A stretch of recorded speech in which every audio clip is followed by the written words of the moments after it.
നമസ്കാരം. ഏതൊരു മനുഷ്യന്റെയും ആഗ്രഹമായിരിക്കും ഇന്റർനാഷണൽ ബുക്ക് ഓഫ് റെക്കോർഡ്സിൽ ഇടം പിടിക്കുക എന്നുള്ളത്. അങ്ങനെ സ്വന്തം പ്രയത്നത്തിൽ ഇടം പിടിച്ച ഒരു വ്യക്തിയാണ് നമ്മളുടെ കൂടെ ഉള്ളത്.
മെഹന്തിയിൽ ഇന്റർനാഷണൽ ബുക്ക് ഓഫ് റെക്കോർഡ്സിൽ ഇടം പിടിച്ച നാജിയയാണ് ഇന്ന് നമുക്കൊപ്പം ഉള്ളത്. അപ്പൊ നാജിയയോട് തന്നെ നമുക്ക് അതിന്റെ വിശേഷങ്ങൾ ചോദിച്ചു നോക്കാം.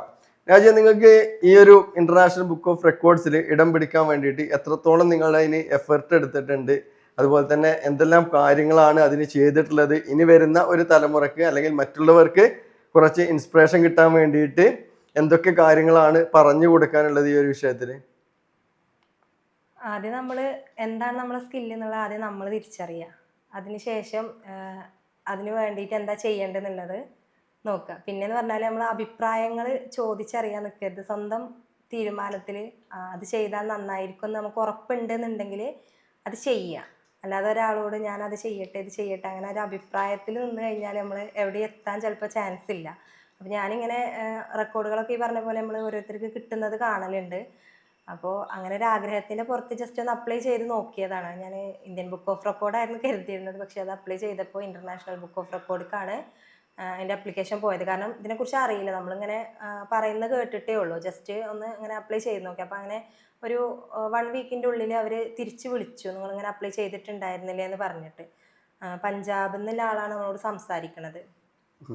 അപ്പോൾ അവർ നമ്മളോട് കമ്മ്യൂണിക്കേഷന് ലാംഗ്വേജിൻ്റെ പ്രശ്നം ഉണ്ടായിരുന്നു. അപ്പോൾ ഞാൻ അതിന് വേണ്ടിയിട്ട് എനിക്ക് ഹെൽപ്പിന് കസിൻസും അങ്ങനെയൊക്കെ ഉണ്ടായിരുന്നു. അപ്പോൾ അവരൊക്കെ വെച്ച് ഡീൽ ചെയ്തിട്ടാണ് ഇതിന് വേണ്ടിയിട്ട് അവരോട് സംസാരിച്ചത്. അപ്പോൾ കാര്യങ്ങൾ നമുക്ക് ഫേക്ക് അല്ല ഓക്കെ ആണെന്നൊക്കെ ഉള്ളത് അറിഞ്ഞു കഴിഞ്ഞപ്പോൾ എന്താണ് ചെയ്യുന്നതെന്ന് അവർ നമ്മളോട് ചോദിച്ചു. അപ്പോൾ ഞാൻ പറഞ്ഞു ലോങ്ങസ്റ്റ് മെഹന്തിയാണ് ചെയ്യാൻ ഉദ്ദേശിക്കുന്നത്, 5 ഹവേഴ്സിലാണ് ചെയ്യാൻ ഉദ്ദേശിക്കുന്നത് എന്നുള്ളത് പറഞ്ഞു. അപ്പോൾ ഞാൻ പറയുന്നതിൻ്റെ ക്ലാരിറ്റി കുറവും അയാൾക്ക് മലയാളം അറിയില്ലല്ലോ എന്നില്ല ആ ഒരു ഇതുകൊണ്ട് തന്നെ ലാംഗ്വേജിൻ്റെ ഒരു കമ്മ്യൂണിക്കേഷൻ്റെ പ്രശ്നത്തിൽ ഈ ടൈമിൻ്റെ കാര്യത്തിൽ ചെറിയൊരു പ്രശ്നം വന്നു. അപ്പോൾ നമുക്ക് 5 ഹവേഴ്സ് എന്നുള്ളത് നമ്മളെ സർട്ടിഫിക്കറ്റിൽ മെൻഷൻ ചെയ്യാൻ കഴിയില്ലായിരുന്നു. കാരണം എന്താ വെച്ചാൽ ഈ 5 ഹവേഴ്സ് നീണ്ട ഒരു വീഡിയോ അവർക്ക് വേണം എങ്കിൽ മാത്രമേ ഉള്ളൂ 5 ഹവേഴ്സ് നമ്മളിത് തുടരെ 5 ഹവേഴ്സ് ആണ് ഇത് ചെയ്തിട്ടുള്ളത്, ഇതിന് വേണ്ടിയിട്ട് എടുത്ത ടൈം എന്നുള്ളത് ഒരു വിറ്റ്നസ് ആണല്ലോ എന്തിനും ഒരു തെളിവായിട്ട് വേണ്ടത്. അപ്പോൾ വിറ്റ്നസ് എന്ന് പറയുന്നത് നമ്മൾ അയച്ചു കൊടുക്കുന്ന വീഡിയോസ് ആണ്. അപ്പോൾ അവരെന്നോട് എത്ര ദിവസം കൊണ്ട് എന്ന് ചോദിച്ചപ്പോൾ ഞാൻ നാളെ തന്നെ വിടാം എന്നുള്ളത് പറഞ്ഞു. അപ്പൊ ഞാൻ സ്കൂളിലായിരുന്നു ഇത് വിളിക്കുന്ന ടൈമിൽ. സ്കൂള് വിട്ട് വന്നതിന് ശേഷം ആദ്യം വേണോ വേണ്ട എന്നുള്ളത് ചിന്തിച്ചു. ഞാന് അവര് വിളിക്കുമ്പോ ഞാൻ ഹെവൻസിലായിരുന്നു, അവളവിടെ കരുവാരൻ്റെ. ഞാൻ എവിടെയും സ്ഥിരമായിട്ടല്ല പോകുന്നത്, താൽക്കാലിക ജോലി. അപ്പോൾ ഇപ്പൊ ഞാൻ നിലവില് കരുവാരകുണ്ടം ആക്ട് എഡ്യൂക്കേഷനിൽ സൈക്കോളജി ടീച്ചറായിട്ടാണ് വർക്ക് ചെയ്യുന്നത്. അപ്പോൾ ക്ലാസ് കഴിഞ്ഞ് വന്നപ്പോൾ ഞാൻ ആദ്യം പേപ്പേഴ്സ്, നമുക്ക് ഇതിന് വേണ്ട എത്ര നീളത്തിൽ പേപ്പർ വേണമല്ലോ, അതിന് നമ്മള് കയ്യിലുള്ള എഫോസ് ഒക്കെ ഇങ്ങനെ ഡ്രോയിങ് ഷീറ്റ് ആണ്, അപ്പൊ അത് ജോയിന്റ് ആക്കി നോക്കി. അപ്പൊ ഇത്രയും നീളത്തിൽ ചെയ്യോ എന്നുള്ളൊരു കൺഫ്യൂഷൻ ഉണ്ടായിരുന്നു.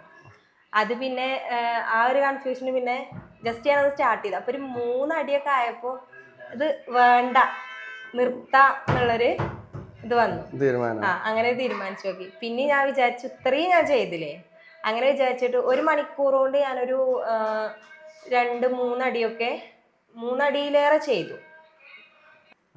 അപ്പോ കറക്റ്റ് അതിന്റെ ഒരു ഇത് എത്ര മണിക്കൂർ കൊണ്ട് ഇത്ര ചെയ്തു എന്നുള്ളത് പറയാൻ കഴിയണില്ല.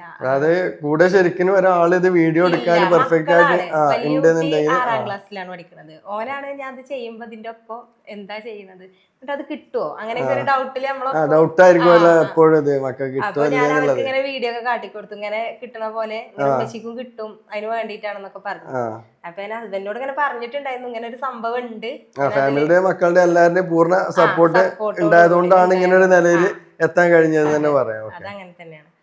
അപ്പൊ അങ്ങനെ കുറച്ചുകൊണ്ട് ചെയ്തൊരു പകുതിയൊന്നും ആയിട്ടില്ല. അതിന്റെ ഇടയ്ക്ക് തന്നെ ഇനിയിപ്പോ ഇത് വേണ്ടാന്ന് തോന്നി, നിർത്തട്ടേന്ന് തോന്നി. കാരണം കയ്യിന് ചെറിയൊരു പ്രോബ്ലം ഉണ്ടായിരുന്നു, വേദന ഉണ്ടായിരുന്നു. ഇത് ഏകദേശം എത്ര മീറ്റർ ആണ് വരുന്നത്? 27 അടി നീളാണ്. 27 അടി നീളാണ് വരുന്നത് മൊത്തത്തില്. അപ്പോൾ ഈ 27 അടി നീളത്തില് ചെയ്ത് തീരുമോ എന്നുള്ളൊരു ഡൗട്ട് ഉണ്ടായിരുന്നു. പിന്നെ എന്റെ മനസ്സിലുള്ളത് 5 മണിക്കൂർ കൊണ്ട് തീർക്കാന്നുള്ളതാണ്.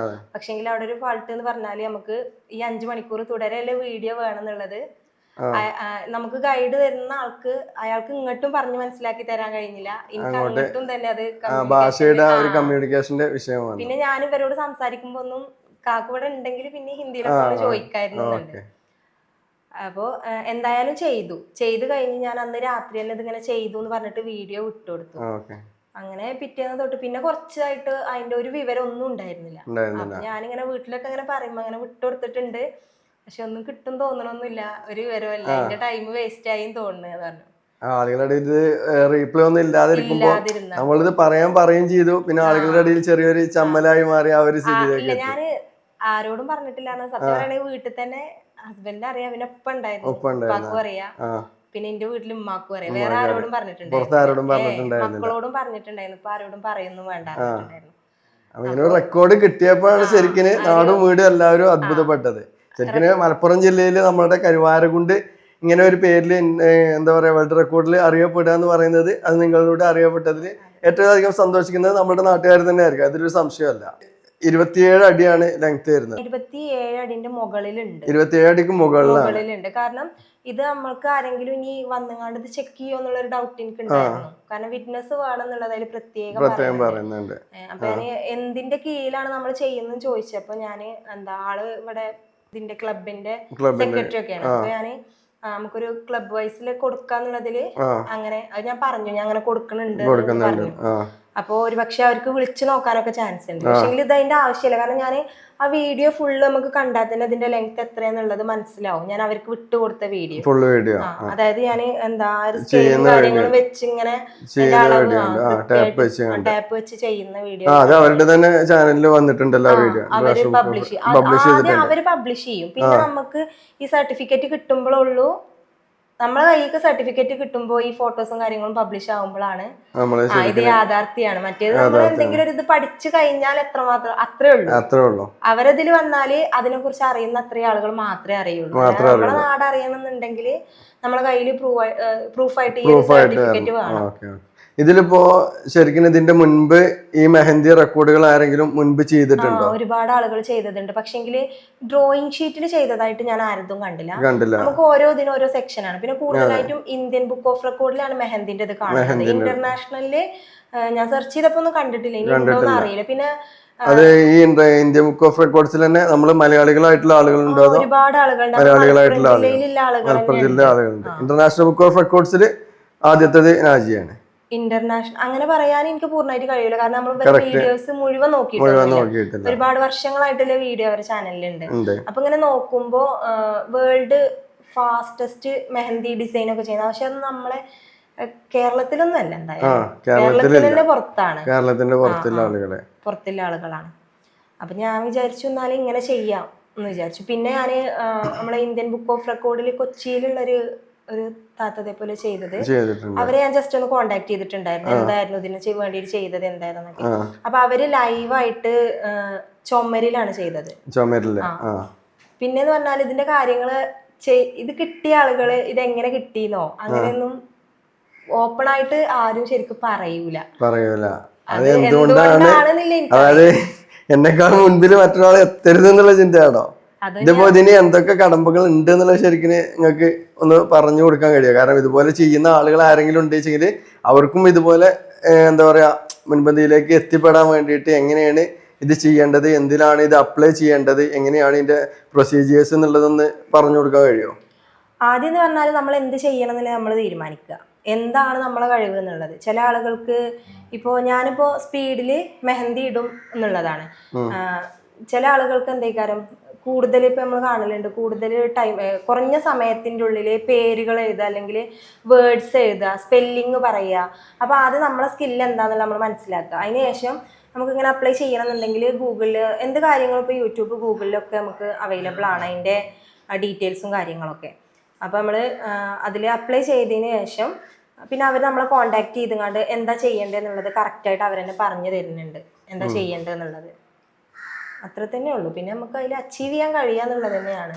ഇപ്പൊ നമ്മളിത് അപ്ലൈ ചെയ്ത് വിചാരിച്ചാൽ നമുക്കത് കിട്ടിക്കോണമെന്നില്ല. ഏതൊരു വിഷയത്തിന് അങ്ങനെ തന്നെയാണ്. ഫസ്റ്റ് ചിലപ്പോൾ നമ്മളത് സ്റ്റാർട്ടിങ്ങിൽ തന്നെ കൊടുത്ത പാട് കിട്ടണമെന്നില്ല. വീണ്ടും വീണ്ടും നമ്മൾ അതിന് പരിശ്രമിച്ചുകൊണ്ടേ ഇരുന്ന് കഴിഞ്ഞാൽ മാത്രമാണ് അത് കിട്ടത്തുള്ളൂ. തന്നെ ഞാൻ ഫസ്റ്റ് അപ്ലൈ ചെയ്തത് സത്യം പറയുകയാണെങ്കിൽ 5 hours മെൻഷൻ ചെയ്തതുകൊണ്ട് അത് അവിടെ ഫ്ലോപ്പ് ആയിരുന്നു. പിന്നെ എനിക്ക് ആ ഗൈഡ് തന്ന ഒരു ഇതിന്റെ ഞാൻ വീണ്ടും അപ്ലൈ ചെയ്തതാണ്. 2 പ്രാവശ്യം അപ്ലൈ ചെയ്തിട്ടാണ് പിന്നെ അത് കിട്ടുന്നത്. അപ്പൊ രണ്ടാമത് അപ്ലൈ ചെയ്യുമ്പോൾ നമ്മൾ അതിന്റെ ടൈറ്റിൽ മാറ്റി കൊടുക്കുക ചെയ്യുന്നത്, വേൾഡ് ലോങ്സ്റ്റ്. അപ്പൊ അയാൾ എനിക്ക് പറഞ്ഞു തന്നത് എന്താ വെച്ചാല് ലോങ്സ്റ്റ് മെഹന്തി ഇതുവരെ ചെയ്തതായിട്ട് കണ്ടിട്ടില്ല. അങ്ങനെ അതാ എനിക്ക് മനസ്സിലായത്. അപ്പൊ ഞാൻ വീണ്ടും അപ്ലൈ ചെയ്തതാണത്.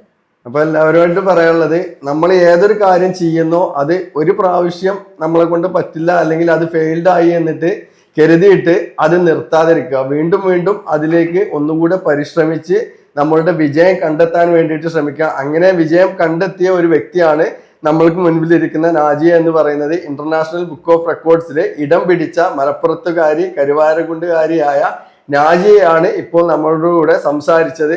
അപ്പോൾ ഇതുപോലെയുള്ള ഒരുപാട് ആളുകൾ നമ്മളുടെ നാടുകളിൽ നിന്നും ഇനിയും മുൻപന്തിയിലേക്ക് വന്ന് ഇതുപോലെയുള്ള ഉയരങ്ങളിൽ എത്തിച്ചേരട്ടെ എന്ന് മാത്രം ആശംസിച്ചുകൊണ്ട് നിർത്തുന്നു. അപ്പോൾ നമുക്ക് വീണ്ടും കാണാം അടുത്തൊരു വീഡിയോയിൽ.